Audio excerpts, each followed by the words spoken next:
Gunnar Beck, MEP from the AFD, thank you so much for being with us here today. Some say it's a historical day because there's going to be a vote on the Migration and Asylum Pact, but is it actually going to make a difference on the current migration issue? Well, yes, but for the worse, quite decidedly so.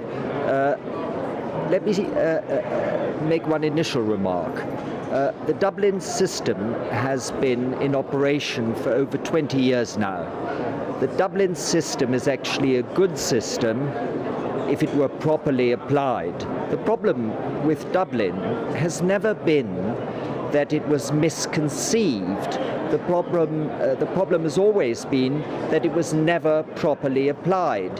If Dublin had been properly applied and international law with it, Europe would have had far fewer migrants than have actually arrived, and Germany, or Sweden for that matter, would have hardly received any. That's a very interesting perspective. Then it makes one wonder, why are we having a new migration pact, especially the timing right before the elections? Isn't just this a tool for like the socialists and the center parties to tell the voters, look, we're doing something with the migration crisis. In fact, nothing is really changing. Well, you're hearkening back to your point that nothing is really changing. I'm afraid it could get significantly worse. Now, in terms of the timing, the reason is obvious. I think the right-wing and conservative parties are very likely to do well in this election. That means that the current majority might, in future, after the election, be at risk. So they're rushing it through now at the penultimate plenary of this Parliament.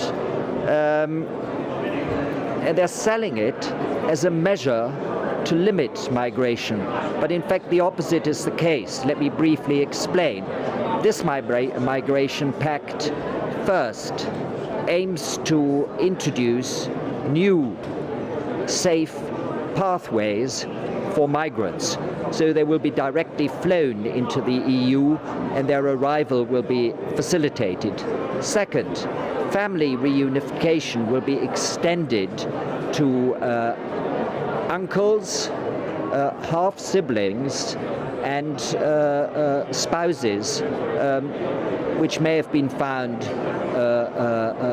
on the road to Europe. Third, the procedures are going to be expedited. Fourth, there will be a redistribution mechanism to increase the capacity for accommodating migrants in Europe. And fifth, preliminary steps are taken to outlaw the very term illegal migration. The idea is to replace it with the term irregular migration. None of this is apt to reduce the numbers of migrants. It's in fact creating further incentives. So we can conclude that as a result of this new pact, Europe will actually have to deal with more immigration, with more migrants.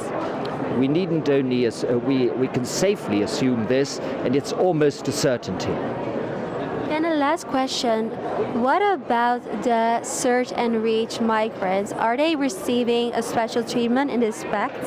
Sorry, forgive me, I didn't quite catch your question. So like the migrants, because that's what I read, like the migrants that are coming with the boats, right? Mostly those are the illegal migrants that are coming to Europe. Yes. Are they having a sort of like special treatment within this treaty, so they cannot be, they have, the member states will get different rules on how long they will have to deal or to take care of these migrants? Well, as I said, the idea is to expedite such procedures, but not to deter migrants. So it will become easier for them. Moreover, as I said, Frontex, the border protection agency of the EU, is likely to be redesigned as a maritime emergency rescue operation. The express purpose will be to rescue migrants who are found at sea. That's no disincentive for smugglers, quite the opposite. It's a further incentive to extend smuggling of migrants from Africa to Europe. Okay, thank you very much. My pleasure.